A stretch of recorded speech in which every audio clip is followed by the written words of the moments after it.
Muito boa tarde, pessoal. O meu nome é Carlos Carvalho. Eu venho por este meio compartilhar convosco um mini documentário online que eu obtive através do canal do YouTube, o MMA Lix, colocado pelo professor Gustavo Gasperin, que é um faixa preta do Fabrício Verdão. Entre os vários documentários sobre a história e origem do Jiu-Jitsu que existem disponíveis gratuitamente online, a tentarem esclarecer eventos cronologicamente, este é provavelmente um dos que encontrei que mais preenche algumas lacunas e esclarece melhor o que é o Jiu-Jitsu, de onde veio e por que tem estas características que conhecemos hoje. Obviamente, para um mini documentário com menos de 25 minutos é impossível abranger todos os aspectos possíveis sobre séculos de evolução das artes marciais. Mas o que mais me levou a compartilhá-lo por via de outro canal e traduzi-lo pessoalmente em português deve-se ao facto da referência de literatura que faz e aquilo em que se baseou para o transmitir. Curioso foi o facto de que os mesmos volumes da trilogia muito antes do MMA foram obtidos por mim em 2020, no primeiro período de confinamento em Portugal. E como sou testemunha da mesma leitura e verificação, dando desde já os parabéns aos autores Elton Silva e Eduardo Correia pelo trabalho efetuado, eu reconheço o quanto este vídeo pode ser útil para esclarecer e ajudar a formar tanto os novos praticantes de Jiu-Jitsu, como também os mais experientes, que não tiveram essa oportunidade, ou outros professores de outras artes marciais até. Isto para não falar dos livros, que são recomendação máxima da minha parte.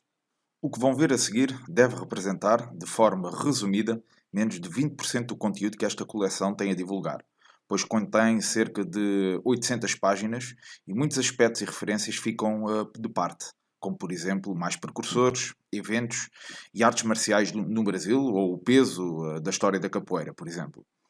Porém, o que está aqui é o mais relevante, não só pela desmistificação simples de alegações que correm as comunidades de jiu-jitsu, muitas vezes sem fontes de referência, como também entender a ligação importante e em comum com os japoneses e um judo bem diferente do de hoje em dia, há mais de 100 anos atrás. No final do vídeo do Gustavo irei deixar algumas referências adicionais no sentido de conhecimento subsequente do conteúdo destes livros para compreenderem o Jiu-Jitsu e, sobretudo, o Gracie Jiu-Jitsu e o seu registro histórico que, como por exemplo, através da criação do UFC, revolucionaram a noção das artes marciais e a sua eficácia em combate. Espero que gostem. Até já, pessoal. Não inventei o jiu-jitsu, mas modifiquei e adaptei ao fraco. Hi guys, Professor Gustavo here. Today I will be sharing the origins and history of Brazilian Jiu-Jitsu based on well-known, reliable sources and hard facts. Most of the topics I will cover were drawn from this 3-volume book called Muito Antes do MMA, or Way Before MMA, released a few months ago. This book collects all the new findings and details about the origins of Brazilian Jiu-Jitsu that have been made available by the Brazilian National Library since it became digitized about 12 years ago, facilitating the job of many research projects and historians. In this video, I will also refer to Dr. José Cairo's dissertation, in which he explains the interplay between Brazil's political regime and the evolution of our martial art. So in order to talk about the origins of Brazilian Jiu-Jitsu, we first need to talk about Japanese Jiu-Jitsu, which is a generic term for a family of martial arts practiced in Japan during its feudal age, predominantly by the samurai class on the battlefield as a method of close combat for defeating an armored and armed opponent, in which one uses no weapon or only a short one. It was a system of attack that involved throws, joint locks, chokes, strikes, pinning and capturing an opponent, stabbing, as well as defenses against these attacks. Although jiu-jitsu techniques were known from the earliest times, it was not until the second half of the 16th century that it was practiced and taught systematically. By the mid-1800s, there were countless jiu-jitsu systems practiced throughout Japan. It was during this time that Japanese politics disintegrated into disarray. Following the opening of Japan to the West by American Commodore Matthew Perry, Jiu-Jitsu gradually shifted its focus from battlefield to self-defense application to better align with the needs of civil society. New techniques were created to adapt to this changing situation of non-armored opponents.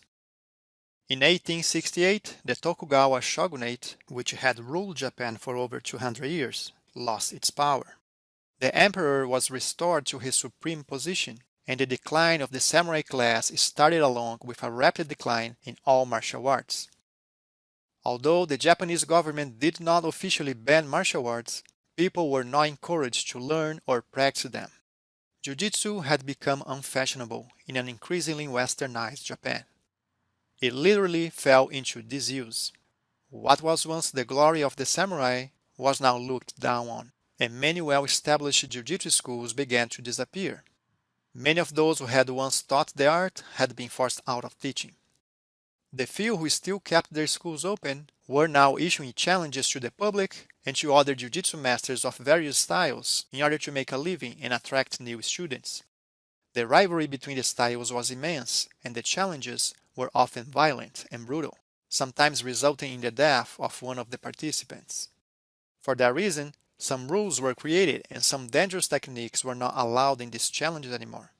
In turn, jiu-jitsu started to take a more modern bent as a martial art with sporting elements.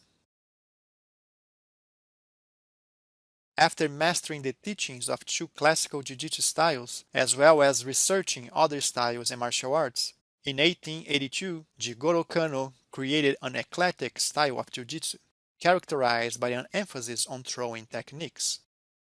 Kano initially named his style Kano Ryu or Kano Jiu-Jitsu, subsequently naming it Kodokan Judo.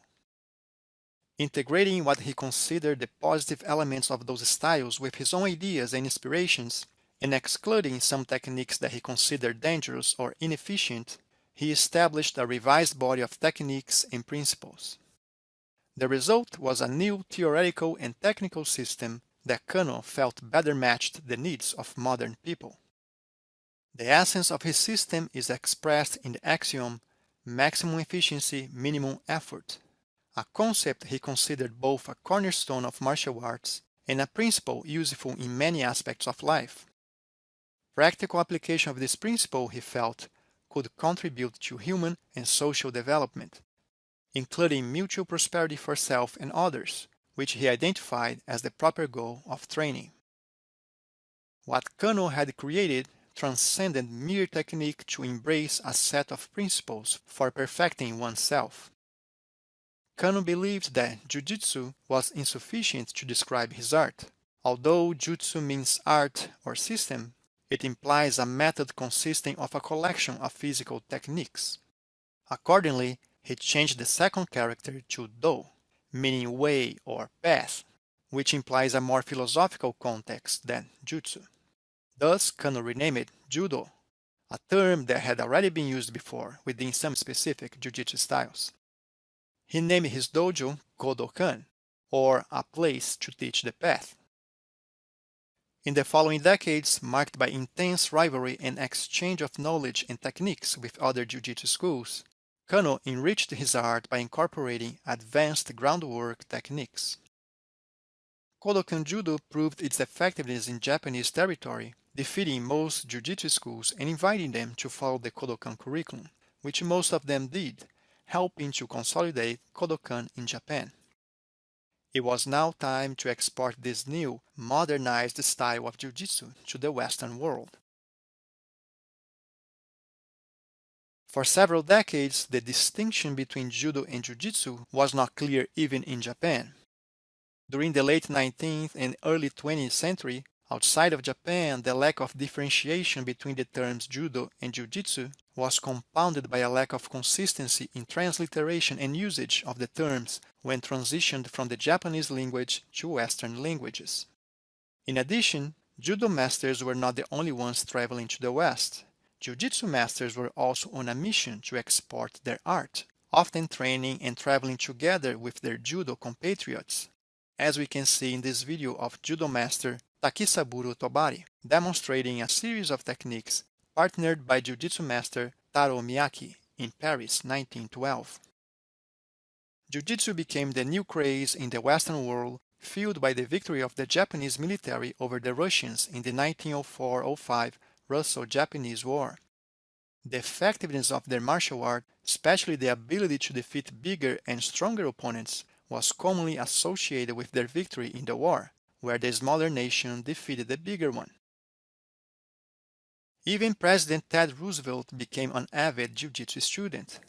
His first instructor was fellow American John J. O'Brien, who for 10 years served as a police inspector in Japan, receiving a Jiu-Jitsu diploma from the governor of Nagasaki. In subsequent years, the president would continue his Jiu-Jitsu training under Judo master Yoshitsugu Yamashita. Jiu-Jitsu was a generic and broad term used to identify the martial art practiced by the Japanese masters, regardless of their style. The terms Judo and Jiu-Jitsu were used interchangeably even by the Japanese, as we can see in the title of this book, written by Judo master Mitsuyo Maeda, originally published in 1913 in the final years of his European tour. Maeda toured Europe along with Jiu-Jitsu masters Taro Miyake and Sadakazu Yonishi.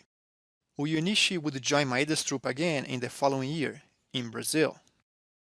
Here's another example from 1937, authored by Jigoro Kano himself. This 40-volume book was published by the Japanese government and aimed to promote Japanese culture to tourists visiting Japan. Kano probably recognized that the term Jiu-Jitsu was still very common in the West. Jiu-Jitsu and Judo would prove their effectiveness through challenge matches against other martial arts, especially wrestling, boxing, and catch wrestling. The rules would vary greatly even from one round to another, including gi, no gi, and no time, no weight limit matches.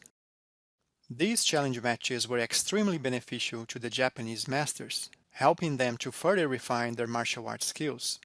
Some of them became quite famous and started to make a career as prize fighters. The Japanese also taught their art to the military and police force of several countries in the West. In 1908, the Brazilian Navy hired two masters from Kodokan. Sada Miyako, his real name was Miura Sakuzo, and his assistant, Yume Kakihara. They both identified themselves as jiu-jitsu instructors. They came from Japan aboard the Brazilian training ship Benjamin Constant, where they taught their first lessons to the cadets aboard. Once on Brazilian soil, the Japanese masters taught at the Naval Academy in Rio de Janeiro, producing many jiu-jitsu instructors, who were then in charge of spreading the new martial arts to their military branch.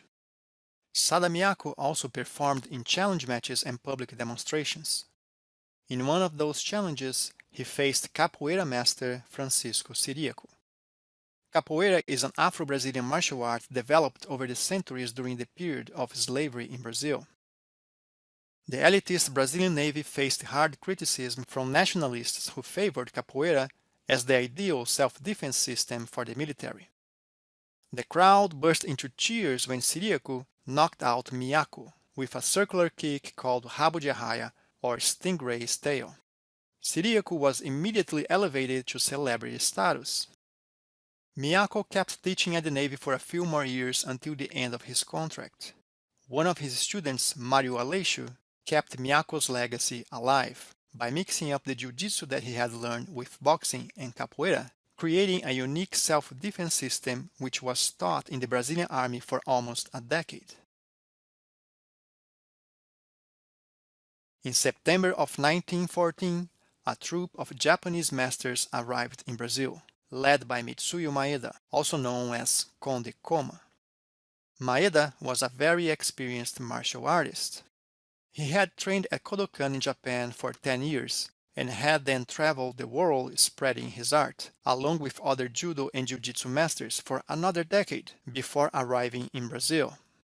He was one of the most vigorous promoters of judo in the West, although not by teaching the art, instead generating recognition of judo through his many combats with contenders from other disciplines.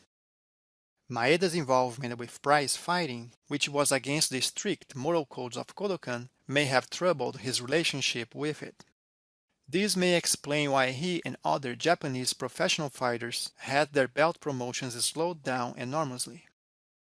Maeda was also familiar with no-gi grappling, having competed successfully at catch wrestling tournaments during his tour in the US.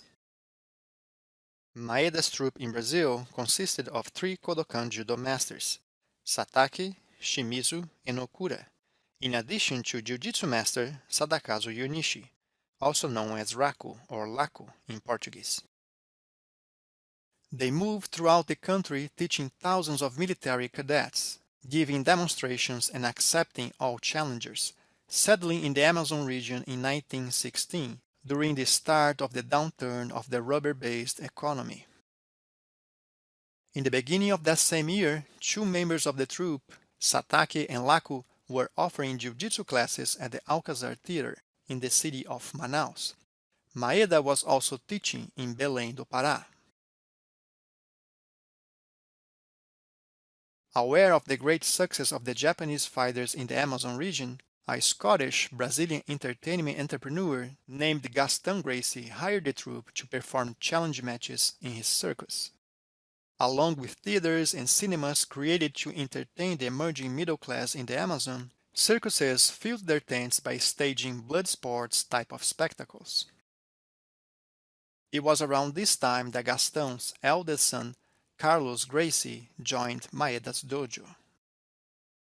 Carlos, a 15-year-old teenager at the time, studied under Maeda and his senior student, Jacinto Ferro, for no more than 3 years, acquiring a solid foundation before moving to Rio de Janeiro with his family around 1920. Carlos' exposure to Maeda's teachings occurred under a circumstantial combination of factors that determined the nature of his apprenticeship. Maeda's lack of interest in training students to perpetuate the Kodokan Judo School is noteworthy. For example, he ignored the belt ranking conceived by Jigoro Kano, which constituted one of the pedagogical foundations of the Kodokan Judo School. Moreover, Maeda at this time was deeply involved in prize fighting. Under these circumstances, by employing the generic label Ju-Jitsu instead of the specific name of his school, Judo, Maeda was consistent with his current professional prizefighter status. Lastly, the absence of students who had trained under Maeda in the Amazon and graduated with the rank of black belt is emblematic. It confirms that he did not intend to create local lineages of Kodokan Judo practitioners. It's important to note that, regardless of the terminology, Judo or Jiu-Jitsu, students like Carlos Gracie at the time learned self-defense techniques in a grappling-based martial art that had the objective of subduing opponents via joint locks and strangleholds, refined over the decades through challenge matches against other martial arts under very few rules, rather than winning by points, pinning techniques, or perfect throws, which are characteristics of sport judo rules.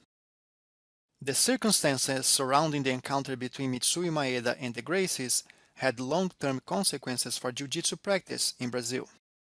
Unlike the introduction of Kodokan Judo in other regions of the Western world, in Brazil thereafter, the Gracies near monopolized its practice by keeping the pre-modern denomination Jiu-Jitsu.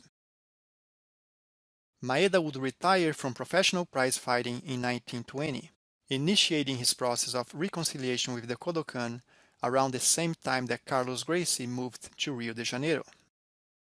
In Rio, Carlos Gracie initially worked at the local watering power company for a few years, before he started teaching jiu-jitsu classes to a small group of students at his workplace. Meanwhile, he would study martial arts books to supplement his knowledge, in addition to teaching and training with his brothers, Osvaldo, Gaston Jr., George, and Helio at home. Apparently and by chance, Carlos one day came across Donato Pires dos Reis, an old family acquaintance from their time in the Amazon. Donato also had been one of Maeda's students, and through political connections, was hired by the Minas Gerais State Police as a jiu-jitsu instructor. Donato then invited Carlos to be his assistant. He accepted.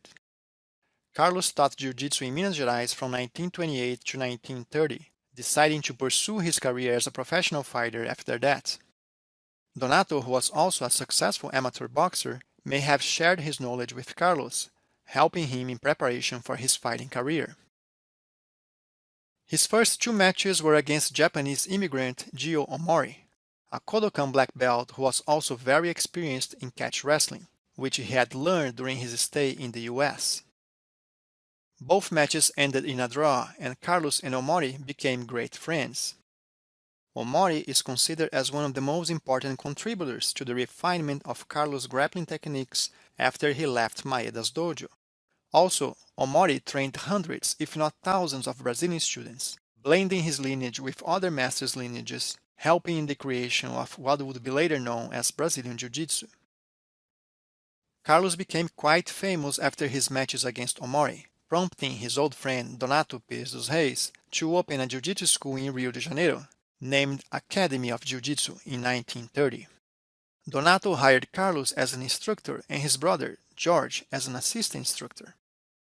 Less than a year later, in 1931, Carlos and Donato had a big falling out, arguing over how challenge matches should be dealt with by the school. Donato ended up transferring the school's ownership to Carlos, who changed its name to Gracie Academy of Jiu-Jitsu. It was at this school that Carlos and his brothers started to teach and train full-time in preparation for their subsequent challenge matches. These matches helped the Gracie brothers and their school to become very popular in Rio de Janeiro, establishing themselves as authorities in the field. The Gracie brothers, especially Osvaldo, George, and Hélio, performed several challenge matches in the 1930s, varying in style from jiu-jitsu-only matches to vale-tudo fights against various martial arts, often competing against foreigners. Their biggest rivals were the Japanese immigrants living in Brazil. Brazil is home to the largest Japanese population outside Japan, and unsurprisingly, some of those immigrants were Kodokan judo black belts who ended up facing the Gracies multiple times, like Gio Mori, as I've mentioned before, Takeo Iano, and the Ono brothers. Those challenge matches against the Japanese were the turning point in the creation of Brazilian Jiu-Jitsu. The Gracies resorted to a defensive ground strategy based on the application of a position known as the guard to compensate the Japanese superiority on throwing techniques. It was not uncommon for the Japanese judokas to throw the Gracies dozens of times per match. In fact, the emphasis on ground combat by the Gracies was primarily a strategy devised to survive their rivals, and not with any deliberate purpose of creating such a Brazilian Jiu-Jitsu style. The style proved to be effective against the Japanese fighters. Although most matches ended up in a draw, the Gracies had more wins than losses. Over the years, with the addition of new rules by the Kodokan, the growing specialization in standing techniques led the Japanese fighters to gradually neglect ground combat. The Gracies then filled the technical gap by focusing their jiu-jitsu practice on ground combat. So while keeping the techniques in their original form, they worked out a ground combat style based on a defensive strategy, but they made it offensive through the application of chokes and joint locks from the bottom position. The Gracie brothers created a local jiu-jitsu culture by refusing to abide by technical, philosophical, and cultural aspects of the Japanese matrix. As a result, they laid the foundations of what's known today as Brazilian Jiu-Jitsu. It's also important to mention that the Gracies had the support of a very nationalist political establishment at the time, which described them as symbols of our nation, helping in the creation of a national identity for their martial art. Their association with the establishment also helped to protect them against occasional misdemeanors, as in the infamous incident with catch wrestler Manuel Rufino dos Santos, where Gracie brothers Carlos, Hélio, and George were charged with battery. The brothers were eventually pardoned by Brazilian President Getúlio Vargas in 1934. The Gracie brothers had many children between them, most of whom were trained from a young age, resulting in the next generation of Gracie fighters, who continued to improve and develop their style, also adding new techniques from other martial arts and eventually spreading it to the world. Although the Gracie family is and will always be regarded as the most important element in the creation and development of Brazilian Jiu-Jitsu, many of their students and students of their students have also contributed immensely to the refinement of the art. We also shouldn't forget the contributions of the non-Gracie lineages to the development of Brazilian Jiu-Jitsu. Two of the biggest competition teams today, GF Team and Nova União, can be traced back to Grandmaster Osvaldo Fada, who learned Jiu-Jitsu from Luiz França, one of Mitsuyo Maeda's students from the Brazilian Navy. Top competitor Gibson Sa is another example. son of one of the pioneers of Brazilian Jiu-Jitsu in the state of Ceará, Grandmaster Francisco Sá, who was a direct student of Takeo Yano. To sum up and to clarify some common misconceptions, we can divide Judo and Brazilian Jiu-Jitsu into two distinct periods.